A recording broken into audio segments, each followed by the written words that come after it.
Okay, so this is a follow-up Start over again here.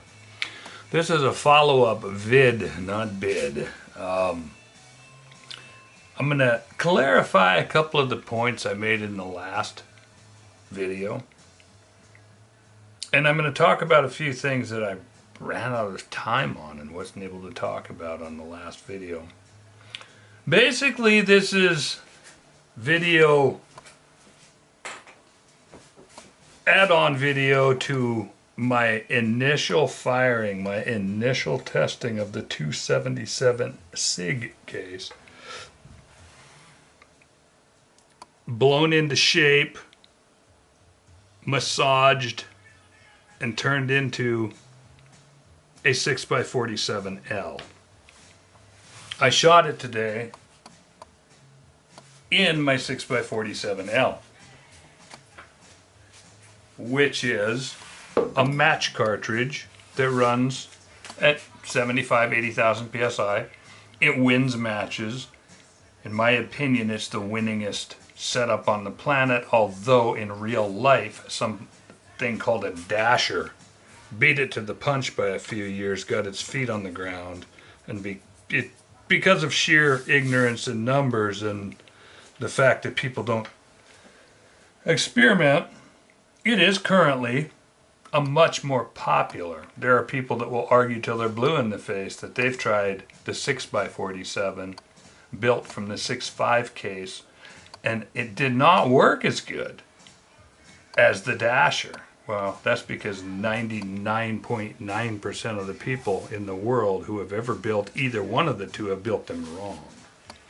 In the case of the dasher, they use all sorts of stupid methods to blow the shoulder forward, thereby destroying the cases from the beginning, never making a good case. They finally hammer out and they shoot okay, good enough to win, but that's a long ways away from good enough. And then on the flip side, the guys take the 6.5 cases and neck and back and puss them up. The point is that to truly make it good, you have to do the proper steps to get a case to fire form initially, but we're not going to go into that. Suffice to say, this is to explain a little more what this is right here. This is 100-yard shooting, but every bullet is a full grain of powder apart. I've said before on my videos, and I've said this in building guns and in talking to people, if your gun is capable of shooting bad groups, big groups, groups that have air in them, it's broken. A gun that is working, any useful gun that is working, is going to shoot one-hole groups no matter what you do to it.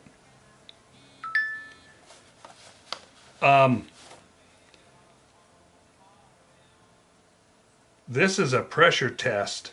This is not a group.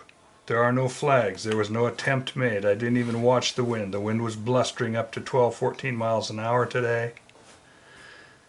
One bullet in here is another brand of bullet. That's a Uber. And then I went down and it kind of went, I can't remember which of these two was first, but it just climbed a little bit. But the point I want to make is this is running from 40 grains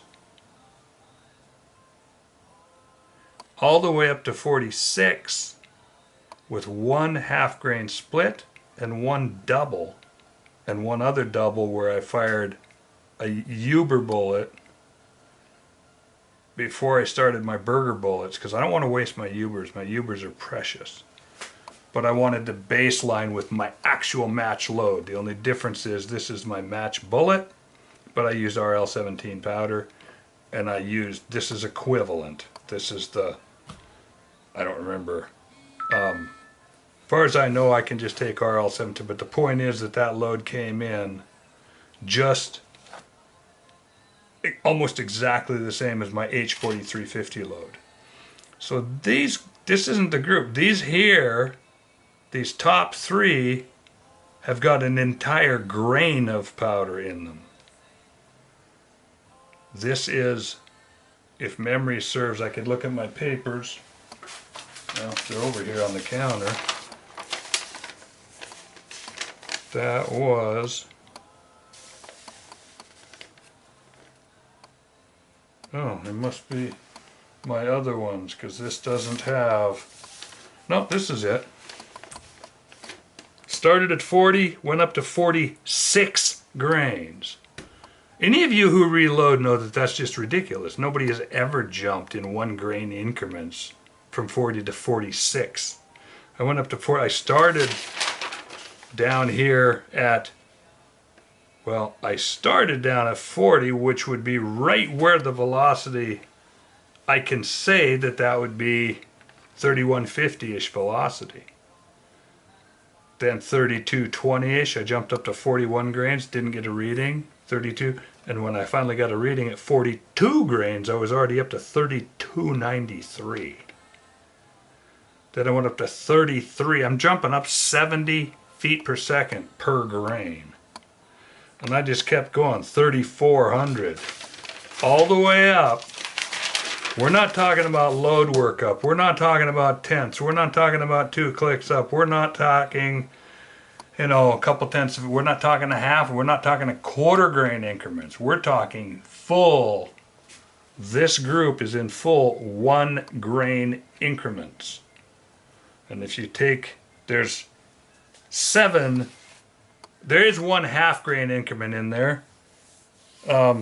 Just because I saw what I kind of liked when I took off, but then I just went full grain, and it climbed up and it climbed a little diagonally, which means nothing, really.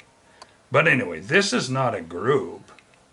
This is a series of powder charges from 40 grains of powder up to 46 grains of powder, which is an 18% increase. This isn't, any book would tell you that that's stupid. Any book would tell you you don't do things like that. Well, I'm testing a case.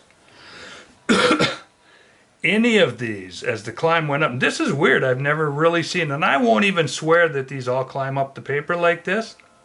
They might have come up and sine wave back down. I make no comments except to say that there's 6 grains of powder, and there's only 2 shots in the group that were shot at the same grain weight, and they're either the top 2 or the bottom 2 of those. The rest of them, every bullet is a full grain apart. So I wanted to reiterate that that's why that looks like it does.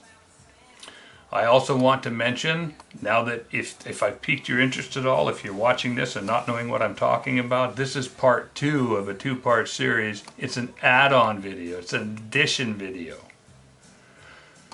And the question has already been asked, and I was just talking to a guy on the phone and he asked me this, and I asked the question in the prior vids leading up to this. What's this primer pocket going to do? How is it? And I mentioned in one of the earlier vids that this particular primer pocket is loose from the get. The factory primer that was in it, I knocked them out and then I reseated them, and they reseated them with what I would call middle of the road or medium pressure. And then I've got in my notes here, factory seated with medium pressure. 3 others were loose. I finally ended up using Federal Gold Metal Match 210s, GM210Ms. And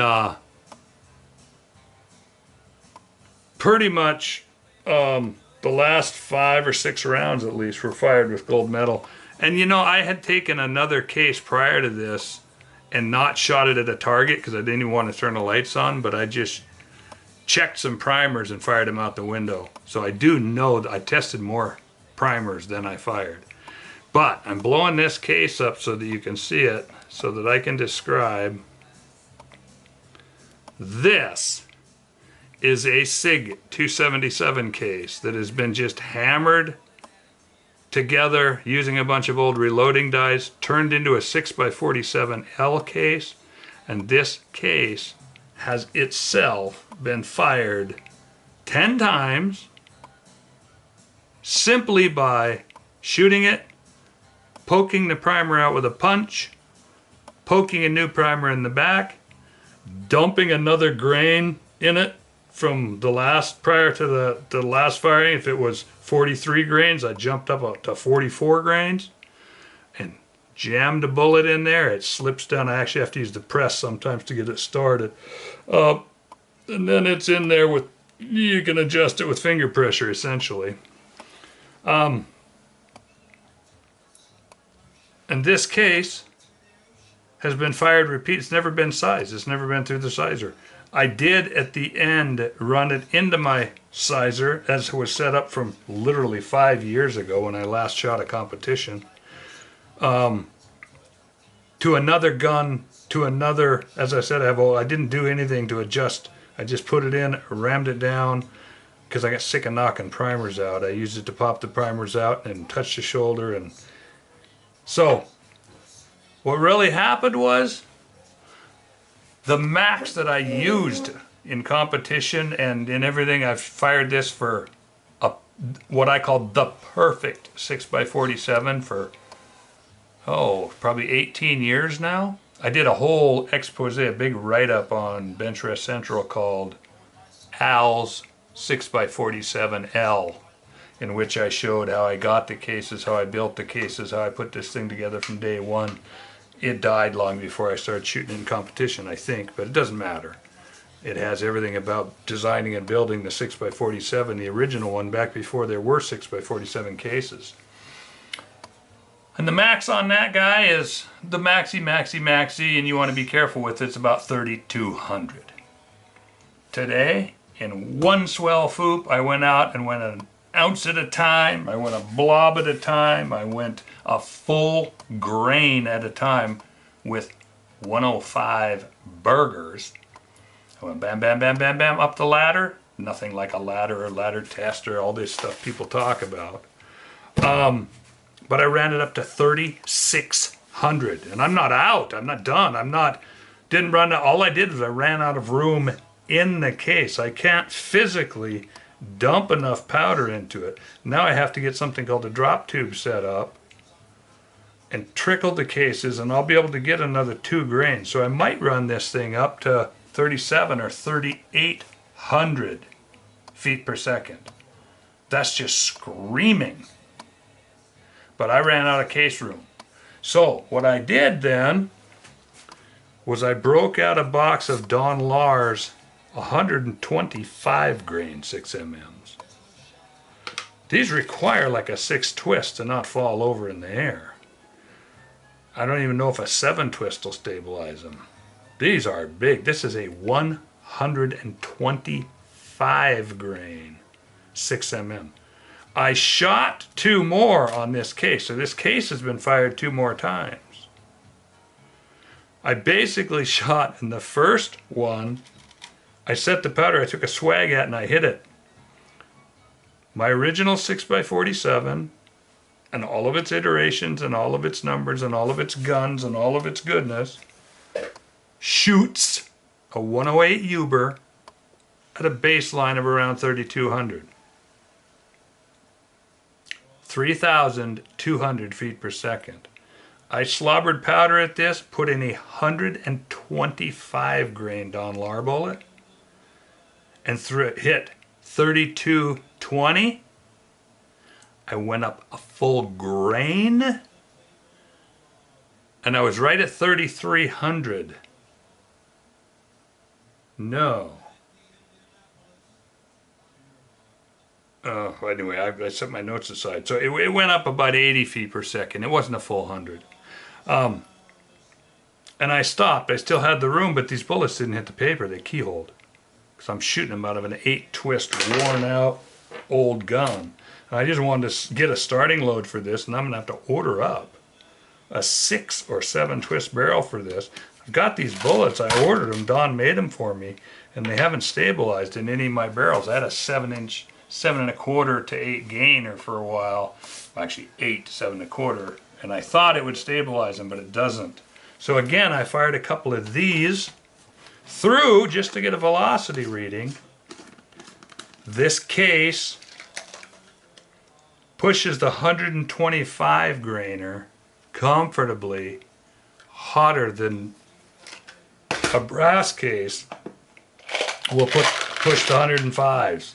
I don't use 105s, I use 108s.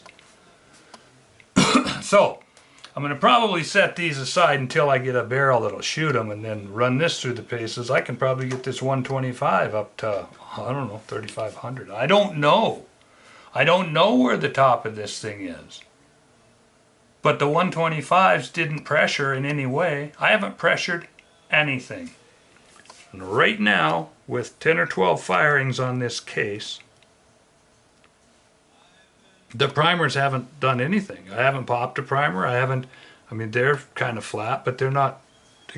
Basically, all we did was set a baseline set of parameters, beat the old iteration by 400 feet per second,